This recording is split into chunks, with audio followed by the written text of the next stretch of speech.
Namaste everyone. Welcome to the class. Today we will see a little part of synopsis part of gravitation, right? What are the things that you get in gravitation and all. So Namaste, welcome to the class. Hope you are doing well. So in gravitation, the first year chapter that you get in the first year portion, what are the things that you get in gravitation are very similar to what are the things you have, many things you have in electric charges and potential. The potential energy, gravitational potential energy, electric potential energy, the Newton's law of gravitation, the Coulomb's inverse square law. So many things. So even while solving the problems, you can use the same technique here also. So the gravitation starts with Keplers laws, right? Tycho Brahe collected all the data and gave it to Kepler. Kepler designed 3 laws using all the data, and he found that all the planets are moving around the sun in an elliptical orbit.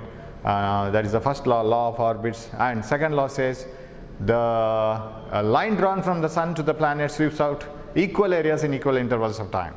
So our path is elliptical with sun at one of the foci, right? All the planets must move around the sun in an elliptical orbit with sun at one of the foci. Suppose you find another planet moving in another orbit, sun should be one of the foci of that planet also. Okay, then if you draw a line from the sun to the planet and find out how much area that line draws or sweeps in equal intervals. For example, after one day the planet is here. Similarly, when the planet is here, after one day it is here.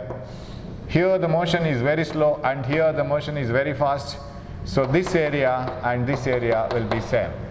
So area swept by the line drawn from the sun to the planet is the same in equal intervals of time. So a line drawn from the sun to the planet sweeps out equal areas in equal intervals of time. And this law, that is law of area, what do you say? Law of areas.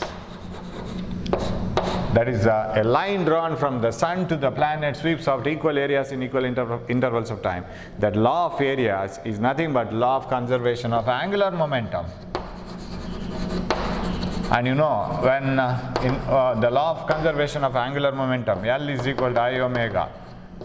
Suppose I increases by some means, because moment of inertia is nothing but mr squared. And by means of m or r, whatever it is, if a moment of inertia increases, then the angular velocity decreases. We have seen some problems like rotating table. When it rotates by itself without any external torque again and again acting on it, just simply rotate it and leave it by itself. Put some masses on that, then you will find that suddenly when the mass increases, omega decreases, because when mass increases, moment of inertia increases and angular velocity decreases, so that L equal to I omega is always constant. Similarly, when a ballet dancer spins with the hands and legs outstretched like this, then the spinning will be slower. When the hands and legs are put downwards, spinning will be faster.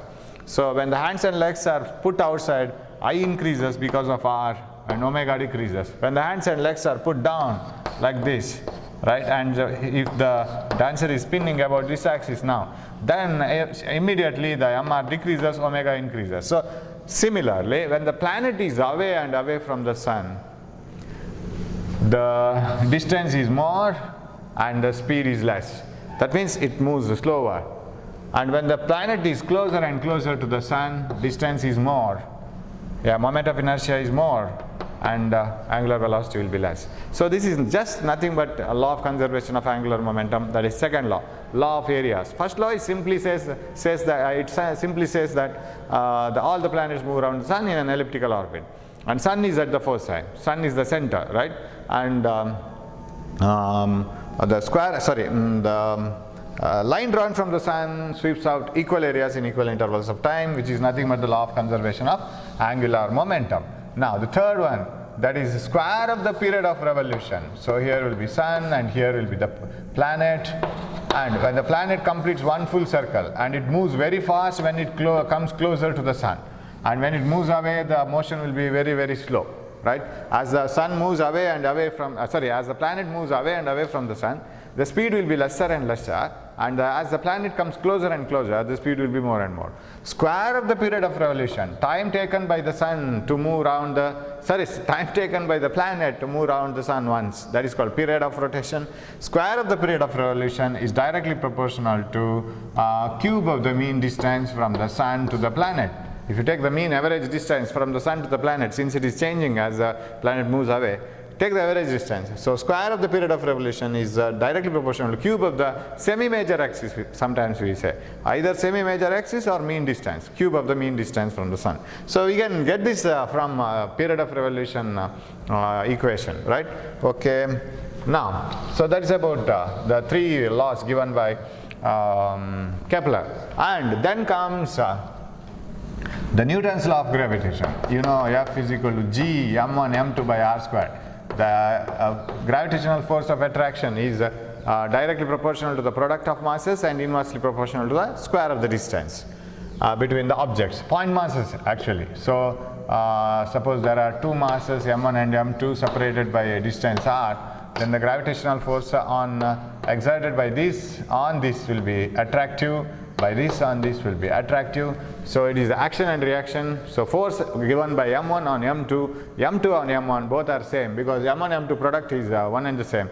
So when you jump from the building, you are an object and the earth is another object. So there is a force of attraction between you and the earth. By what force you will be attracted by the earth?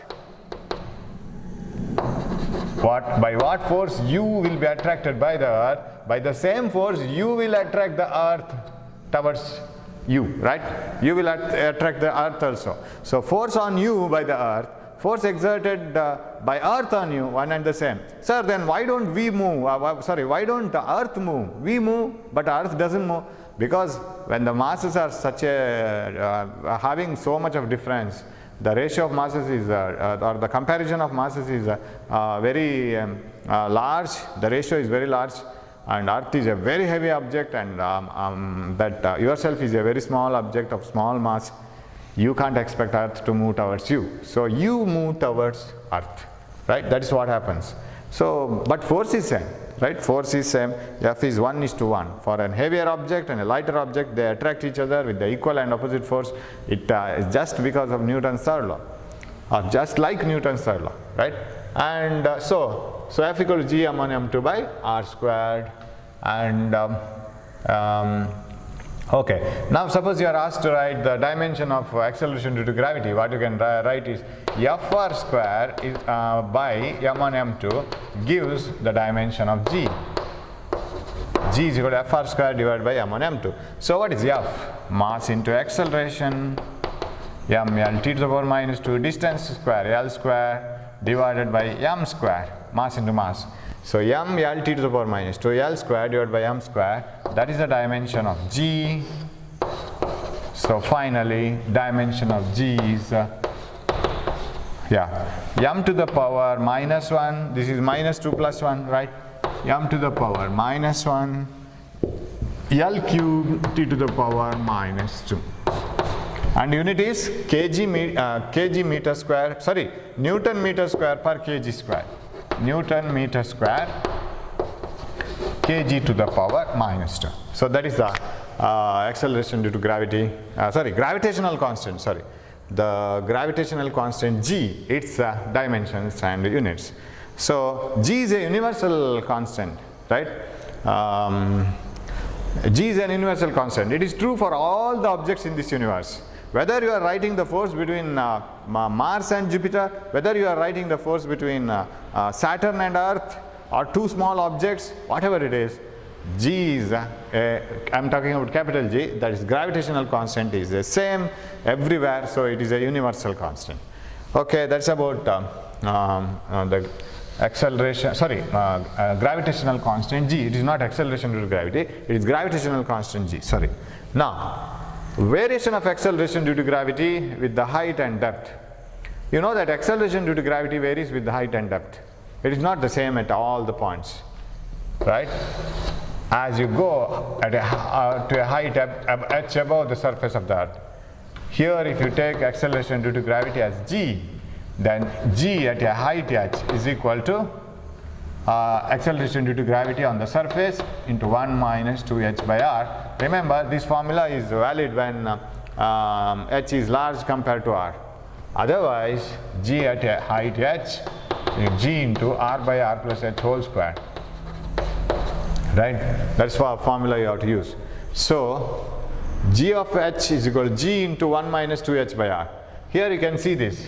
As h increases, as the height increases, acceleration due to gravity goes on decreasing. As height increases, this part of the equation goes on increasing. And as this goes on increasing, 1 minus 2h by r goes on decreasing, so that g into a lesser value will go on giving the, because this is 1 minus is always 0 point something, right? Fraction into g gives always less than actual g, right? So the g of h, that means acceleration due to gravity at a height will be always lesser and lesser than the acceleration due to gravity on the surface. As you go above the earth, acceleration due to gravity goes on decreasing. As h increases, this part increases, 1 minus 2h by r goes on decreasing. So acceleration due to gravity decreases with height. What about with the depth? Suppose you go deep into the earth to a depth d, how does the acceleration due to gravity change? Acceleration due to gravity, as you go deep into the earth, g at a depth d is equal to g into 1 minus d by r. That's all. No 2d by r, only d by r. So acceleration due to gravity with depth also keeps on decreasing, because as d increases, d by r increases, 1 minus d by r goes on decreasing. As this term is more and more, not more than 1, this cannot be more than 1. As this term is more and more, 1 minus d by r will be lesser and lesser, a fraction, so g of d will be less. Okay, at the center of the earth, what happens? At the center of the earth, d is equal to r, because as you go deep into the earth to the center, d is equal to r, g of d is equal to 0. So there is no acceleration due to gravity at the center of the earth, because you are equally attracted from all the sides. Or in turn you can say, there is no mass which is attracting you totally, right? Net force is 0, so acceleration due to gravity on you is 0. So weight of a person inside the earth at the center is 0, because W is equal to mg. When there is no g, you have weight is 0. Okay, so variation of acceleration due to gravity with the height and the depth, that is another point. Later we have the terms like the gravitational potential energy, right? Gravitation, you know that two charges always they may attract or repel with each other. Now, when two charges attract or repel from each other, suppose there are 2 point charges, both positive, say q1 and q2. What is the potential energy between them? 1 by 4 pi epsilon naught q1 q2 by r. Similarly, if you have two masses m1 and point masses, say m2, what is the force of attraction between them? They always attract each other like this, right? Since they attract each other, the gravitational potential energy between them is always negative, because they are bound to each other, they are not free. So they are having bound energy, they are not having free energy. So potential energy between, gravitational potential energy between two masses separated by a distance r is minus gravitational constant. You have 1 by 4 pi epsilon naught here, m1 m2 divided by r, similar to this equation, right? So gravitational potential energy between two objects of masses m1 and m2 separated by a distance r is minus g m1 m2 by r. Now you have gravitational potential, correct?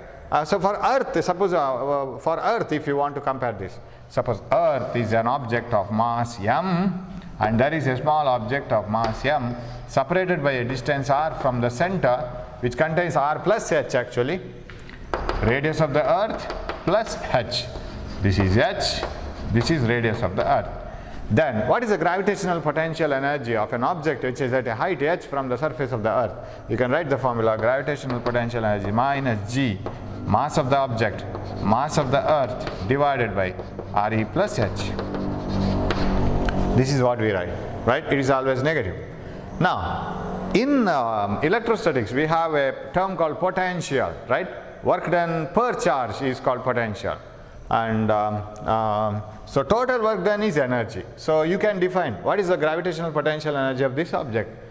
It is still bound to the earth. If you leave it, it will come back to the earth. Gravitational potential energy is the work done in taking that body from the center of the earth to that point, right? That is the gravitational potential energy. Okay. If it is so, what is the potential here? You know, potential energy is where is potential? 1 by 4 pi epsilon q1 q2 by r squared. Then what is potential? Potential is energy per charge, work done per charge. You know the definition. Potential at any point is the work done in taking the charge. So one charge should come here, correct? U by q, work done by charge or energy by charge. Then it becomes U by q, that is equal to 1 by 4 pi epsilon naught q by r. That's what we write, right? Potential at any point is the work done per unit charge, taking it from one point to another point or from infinity to that point, depending on whether you are defining potential at a point or potential difference between 2 points. So work done per charge is called potential. Similarly, can't you define a term called gravitational potential at a point? Yes. What is that? Work done in taking the mass, work done per unit mass. So take one mass from this. So gravitational potential V is equal to minus gm by r, minus gm by r, right? This is the source mass, the mass which is creating the potential, and this is r. And if you want to convert it into energy, keep some mass at that point. Then this is the mass which is kept there, right? This is the gravitational potential due to the mass m. For example, if you want to find out suppose m2 is not here, what is the gravitational potential here? Due to this mass m1, V is equal to minus gm1 by r. Okay, and suppose you bring and keep m2 here, okay, m2 here, then m2 gets some energy. That energy is minus gm1 m2 by r, because potential is work done per charge, work done is charge into potential. Similarly here, mass into potential. So potential energy between two masses is the minus gm1 m2 by r. Potential due to a source mass at any point is minus gm by r, and everything is negative since it is attractive force. Okay, then two main formulas here, that is escape velocity and orbital velocity. You know that anything which is thrown from the surface of the earth, it goes to a certain height and it reaches back because it moves with retardation. Its velocity keeps on decreasing. It's because earth always keeps on attracting it, so its velocity decreases, and after reaching a certain height, it becomes zero and returns back. Till if it goes to a point where still there is gravitational force, then it returns back. Suppose you throw it with such a high velocity that by the time it reaches to a point where its velocity becomes zero, if there is no acceleration due to gravity, if there is no gravitational force at that point, then the body will not return back to the earth. That means you have to throw an object from the surface of the earth with such a high speed that by the time its velocity becomes zero, it must reach to such a point that there is no gravitational force there. So the minimum velocity with which you have to throw an object from the surface of the earth so that it just escapes from the gravitational pull of the earth is called escape velocity. Remember, escape velocity is measured in terms of, or if it is calculated in terms of work done. How much work you need to do in taking the body from that point or surface of the earth to the point where there is no gravitational pull. So in terms of that, escape velocity doesn't depend on the direction. Even if you throw the object like this or like this or like this, velocity needed is same, escape velocity needed is same. So escape velocity is the minimum velocity with which a body has to be thrown from the surface of the earth so that it just escapes from the gravitational pull. And if you throw any object with a velocity which is lesser than the escape velocity, of course it will move to a point where there is gravitational force and finally it returns back. If you throw an object with a velocity which is greater than the escape velocity, then it will go to a point where there is no gravitational pull. Of course, it will go away from the point where there is no gravitational pull. Never it will return back, and it will never return back. Okay. So, what is the formula for the escape velocity? Escape velocity for any planet is equal to root of 2rg, where r is the radius of the planet. Okay, and g is acceleration due to gravity. So escape velocity is root 2 rg, and if you want to write in terms of g also, you know, acceleration due to gravity on the surface of any planet is gm by r square. You know this, right? Acceleration due to gravity on the surface of any planet is the gravitational constant g, the mass of the planet, and the inverse proportional to square of the radius of the planet. So now, yeah, this is suppose we substitute for this. Escape velocity v is equal to root of 2 radius of the planet g m by r squared. So what is this then? Escape velocity is square root of 2 gm by r. Any planet for that matter. So here the surprising thing is escape velocity does not depend on the mass of the object that you throw. It depends on the mass of the planet on which it is calculated. Right? Escape velocity depends on the mass of the planet. It doesn't depend on the mass of the object you are throwing. So even if you are throwing an object of mass 10 kg, 100 kg, 1 quintal, 1 gram, whatever it is, escape velocity is same, because all of them will experience the same retardation. So even if you throw a 100 kg ball or a 1 kg ball or a 1 gram ball, the retardation is same. So by the time its velocity becomes 0, it might have reached to the point where there is no gravitational pull. All experience the same decrement in velocity. So escape velocity is independent of the throwing object. It depends on the mass of the planet, acceleration, it depends on the acceleration due to gravity, or it depends on the radius of the planet. Okay, now if you use this formula, of course, root 2 rg, there is one more velocity called orbital velocity. What do you mean by orbital velocity? It is the velocity with which a satellite or an object has to revolve around the earth so that it will satisfy the centripetal force, right? If you want a satellite to revolve around the earth, any object revolve around the earth without falling down, without escaping also, if you make a satellite to move around the earth with an orbital speed like this, which is more than what is needed, then there is a chance that it may escape from the surface of the earth, or it may escape from the gravitational pull of the earth, not from the surface. It may escape from the gravitational pull, and its radius will increase, and finally it will escape away if the velocity is too much. If the velocity is less, then the gravitational force will be predominant and it will bring it back to the earth by shrinking the radius. So there should be a suitable velocity needed for a satellite to move around the earth, and the velocity is called orbital velocity. Okay, so I'll write this here, orbital velocity. So this is escape velocity and this is orbital velocity. Now the minimum velocity with which is the velocity with which an object should be moving around the earth so that it remains in the stationary orbit. That is called orbital velocity, and orbital velocity is called root of rg. See, very easy to remember. Escape velocity should be always greater than orbital. Orbital shouldn't exceed escape velocity. Why? If orbital velocity exceeds escape velocity, then the body will never be in the circular or elliptical path. It will simply escape away. So, and here also, see, we suppose that we think that, or we assume that there is no atmosphere on the moon, because once upon a time, if you assume that there was an atmosphere on the moon, these air molecules, or there were some gas, say, these gas molecules were moving randomly with their RMS speed, right? RMS velocity.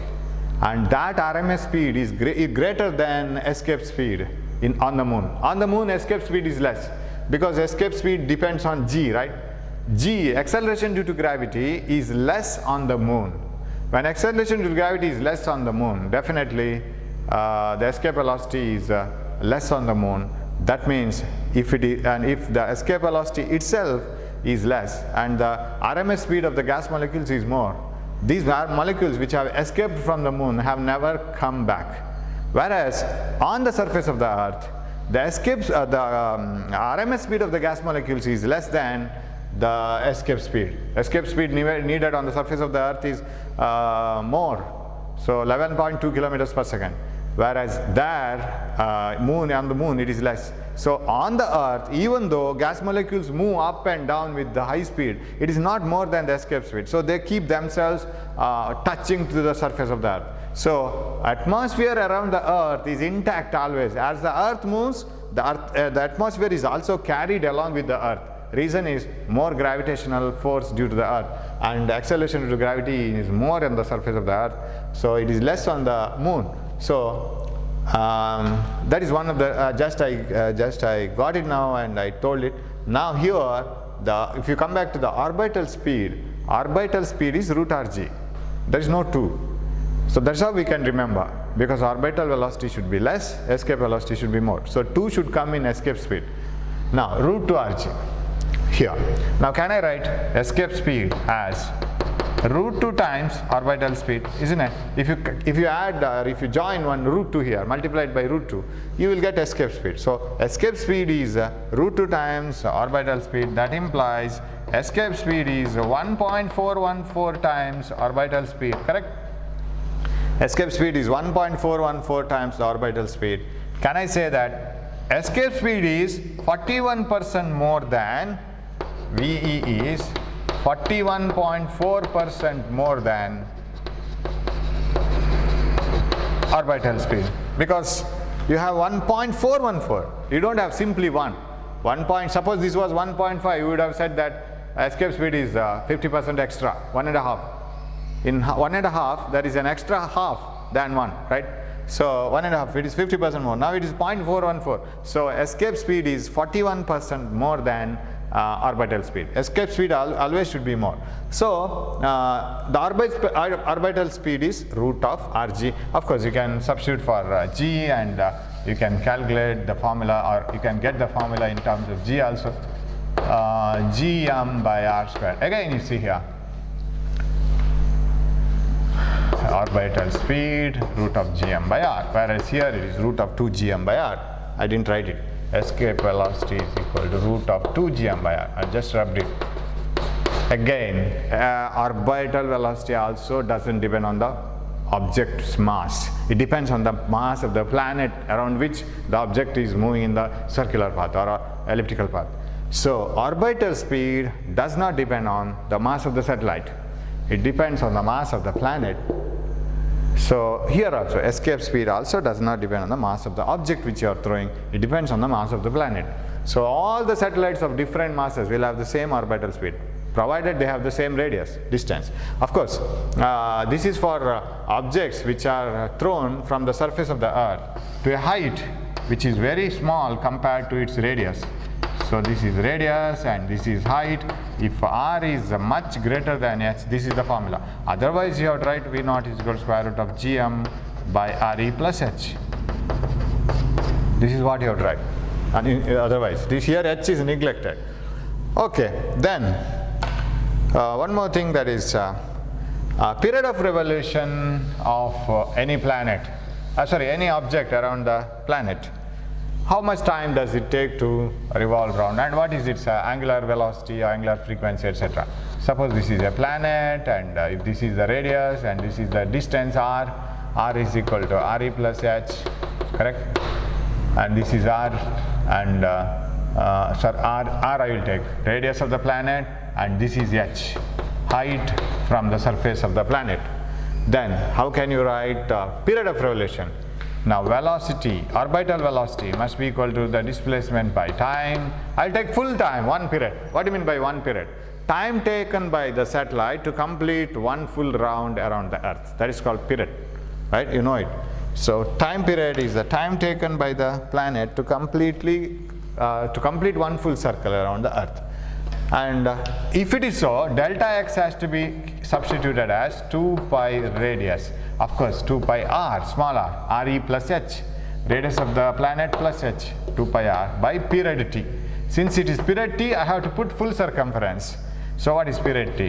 T is equal to 2 pi into r, okay, I will write r by v naught, orbital speed, that is equal to, we will substitute for r and v naught, 2 pi into re plus h, I will take any planet, r plus h divided by, what is orbital velocity? Orbital velocity is gm by re plus h, square root of gm square root of r plus h, because orbital velocity is gm by r plus h. Okay, t is equal to 2 pi into this is to the power half, right? 2 pi into r plus h to the power half divided by, or I could have written it like this, right? I will do it like this. I will take this as square root of r plus h whole square. Then what happens? Then this becomes square root of r plus h whole square is r plus h. So here you have square root of r plus h whole square, r plus h cube, and divided by, okay, you can extend this square root gm. This is period. Hope you can see this, right? You can, yeah. So 2 pi into square root of r plus h whole cube by gm. If you this is the period of rotation. Now if you square this, what you will get? If you square this, square of the period of relation is directly proportional to the cube of the mean distance, right? Or I can write cube of the mean distance, r, small r whole cube. That is what is Kepler's second law. Third law, law of periods. The square of the period of revolution is directly proportional to cube of the mean distance from the planet to the sun. So that is this one here. You get it here. So in this way it goes, right? And one thing I have forgotten, that is, what I have forgotten is the variation of acceleration due to gravity with the latitude. You see, variation of acceleration due to gravity with altitude, this one h, that is g at a height h is equal to g on the surface 1 minus 2h by r. G at a height h is equal to g into 1 minus 2h by r. Now if you find the position of the object on the surface of the earth, even the acceleration due to gravity varies on the surface of the earth. As you move on the surface of the earth, acceleration due to gravity keeps on changing. It is found that acceleration due to gravity is maximum at the poles here and minimum at the equator. This can be explained in two ways. One is the formula for acceleration due to gravity, gm by r square. Now if you observe this formula, you know that radius of the earth is not the same at all the points. The shape of the earth is such that radius at the poles is less, radius at the equator is more. This radius is more than this radius. So when r is more, g is less here, correct?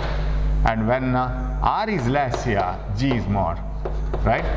Now if you, so that means acceleration due to gravity at the equator is minimum, at the poles is maximum. As you move from equator to poles, acceleration due to gravity keeps on changing little by little. And if you are here, join the position to the center of the earth and call this as theta. That is called latitude. As you move from equator where latitude is 0 to the poles where latitude is 90 degree. So as latitude increases, acceleration due to gravity increases, correct? Here it is minimum. As latitude is increasing means theta going increasing like this. As latitude increases, acceleration due to gravity increases, and it can be explained using in another way also. G dash on the surface of the earth, g dash is equal to the average acceleration due to gravity minus omega squared r cos theta. This is another part. So as theta increases, you know, cos theta goes on decreasing, correct? As you see, as altitude increases, g decreases. As depth increases, g decreases. In all those cases, as h increases, d increases, acceleration due to gravity decreases. But here, as latitude increases, as you move from equator to poles, acceleration due to gravity is increasing, because this is a constant, angular velocity and radius of earth, of course, are almost constant. As theta increases, cos theta goes on decreasing, because cos is reverse of sine, right? Cos theta decreases as theta increases. As this decreases, answer goes on increasing, right? So that is how we have to remember. So acceleration due to gravity with height, it decreases. With depth it decreases, 0 at the center, but as latitude increases, acceleration due to gravity increases. So very important part. We will go to the questions in the next class. I will send you the questions and you work it out. Then we will solve it later. Okay, thanks for watching my class. Right? Thanks for watching my class, and if at all something else theory is needed, I will come along with the problems. At that time I will discuss. So we will meet in the next class with the questions. I will send you the PDF of the questions now only. I think it has reached you, so you try to solve them. Thank you.